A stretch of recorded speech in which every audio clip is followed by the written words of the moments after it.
नमस्कार।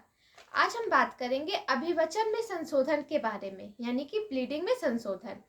तो order 6 rule 16, 17, 18 संशोधन के बारे में बात करता है, यानी कि प्लीडिंग में अमेंडमेंट के बारे में बात करता है। तो 17 जो रूल 17 है वो बात करता है कि न्यायालय दोनों में से किसी भी पक्षकार को, यानी जो वादी है और प्रतिवादी है, वो लोग दोनों को, यानी कि दोनों पक्षकार को कार्यवाही के किसी भी स्टेज में संशोधन की अनुमति दे सकता है। ठीक है, 17 में बताया गया है कि दोनों पक्षकार को कार्यवाही के किसी भी स्टेज में प्लीडिंग में संशोधन करने की अनुमति दे सकता है। रूल 18 में बताया गया है कि ये संशोधन का जो प्रोसेस है वो कैसे होगा। तो रूल 18 में बताया गया है कि इस नियम के अनुसार अभिवचन में संशोधन को 14 दिनों के भीतर जोड़ देना चाहिए, यानी कि जब न्यायालय ऑर्डर दे दिया है कि आपको संशोधन उसमें कर लेना है, तो उस दिन से लेकर 14 दिनों के भीतर तक, यानी कि 2 सप्ताह के भीतर तक अभिवचन में संशोधन कर देना चाहिए, अन्यथा उन्हें जोड़ने की अनुमति नहीं मिलेगी। यानी 14 दिन अगर पार हो जाता है तो उसे संशोधन करने की अनुमति नहीं मिलेगी, परंतु न्यायालय न्यायहित में समय बढ़ा सकते हैं। यानी यदि न्यायालय को लगता है कि नहीं, टाइम देना उसको जरूरी है, क्योंकि हो सकता है किसी कारण से वो अभिवचन में संशोधन नहीं कर पाया हो, तो उसे टाइम बढ़ा सकता है।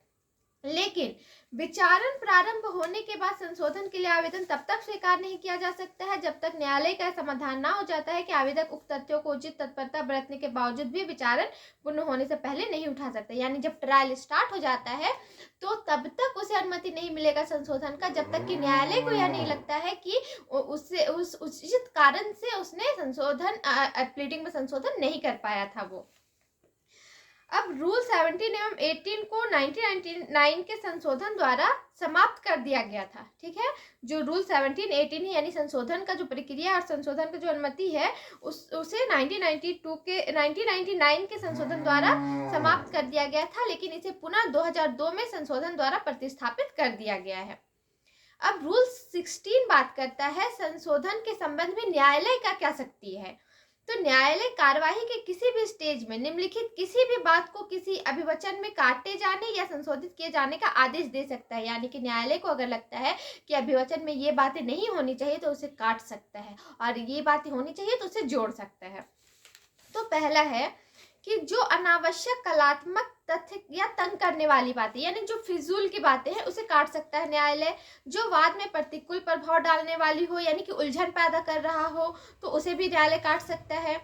जो अन्य प्रकार से न्यायालय की प्रक्रिया का दुरुपयोग हो, यानी कि न्यायालय की प्रक्रिया को एकदम डिस्टर्बेंस कर रहा है, तो उस बात को भी न्यायालय काट सकता है। अब संशोधन की अनुमति कब दी जाएगी, किन किन परिस्थितियों में संशोधन की अनुमति दी जाएगी। तो ऐसे संशोधन से क्षेत्राधिकार में कोई परिवर्तन नहीं हो रहा हो, यानी कि न्यायालय जब संशोधन की अनुमति दिया है तो उससे उसका क्षेत्राधिकार में कोई असर नहीं पड़ रहा हो। संशोधन का आवेदन विलंब से ना दिया गया हो, यानी कि जो संशोधन का जो आवेदन है, प्लीडिंग में जब संशोधन करना तो उसके लिए आवेदन देना पड़ता है, आवेदन समय पर दिया गया हो, विलंब से ना दिया गया हो। नए तथ्यों का निर्माण ना किया गया हो, यानी कि जो प्लीडिंग में संशोधन करना है तो उसमें कुछ नया तथ्य ऐड नहीं किया गया हो, जो रिलेटेड है वही चीज होनी चाहिए। तो ये था मेरा प्लीडिंग में अमेंडमेंट, यानी कि अभिवचन में संशोधन। तो ये मेरा प्लीडिंग का जो चैप्टर था वो कवर हो गया है, जो कि ऑर्डर 6 रूल 1, 2, 3 और 16, 17, 18 ये अमेंडमेंट में बात करता है।